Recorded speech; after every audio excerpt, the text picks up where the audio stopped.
Selon l'Assemblée des départements de France, le nombre de mineurs non accompagnés, ou anciennement appelés mineurs isolés, a considérablement progressé depuis 2015, avec un triplement des effectifs entre 2016 et 2018.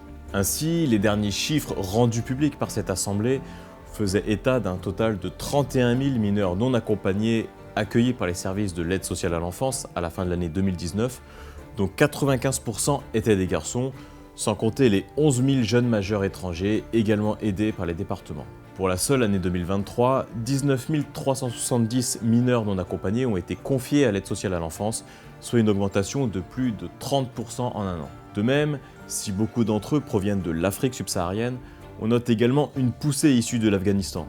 Selon l'OFPRA, les jeunes Afghans représentaient l'an dernier 60,8% de l'ensemble des mineurs non accompagnés ayant demandé l'asile en France, ce qui n'est pas le cas de tous ces mineurs. Ces mineurs non accompagnés représentent un coût d'environ 50 000 € par personne et par an, soit un montant global d'environ 2 milliards d'euros à la fin de l'année 2018 à la charge des départements, alors même que ces derniers doivent déjà affronter une situation financière complexe.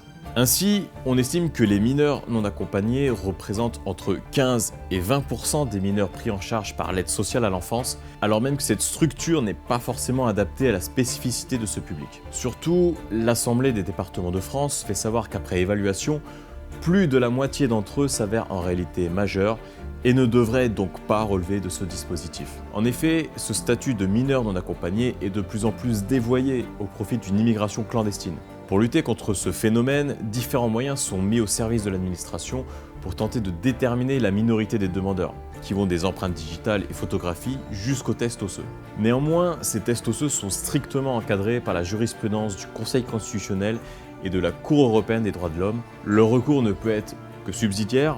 Ceux-ci ne peuvent être ordonnés que de manière limitative par le juge judiciaire, à condition d'avoir recueilli l'accord de l'intéressé dans une langue qu'il comprend et sans qu'un refus de sa part ne soit interprété comme une preuve de majorité. Par ailleurs, le demandeur dispose toujours d'une présomption de minorité en cas de doute sur la validité des tests osseux. Enfin, une note produite par le ministère de la Justice en 2018 soulignait une augmentation du nombre de mineurs non accompagnés impliqués dans des affaires pénales, en particulier dans les grandes villes et métropoles comme Paris, Lyon, Marseille, Lille, Nantes, Rennes ou Montpellier, rappelant que ceux-ci sont parfois utilisés par des réseaux pour commettre des vols et impliqués dans le trafic de stupéfiants, mais également consommateurs de ces produits. La question de ces mineurs non accompagnés doit donc faire l'objet d'une approche globale, le plus en amont possible, afin de mieux identifier ceux qui doivent effectivement bénéficier d'une protection et d'écarter le cas échéant ceux qui n'y ont pas droit.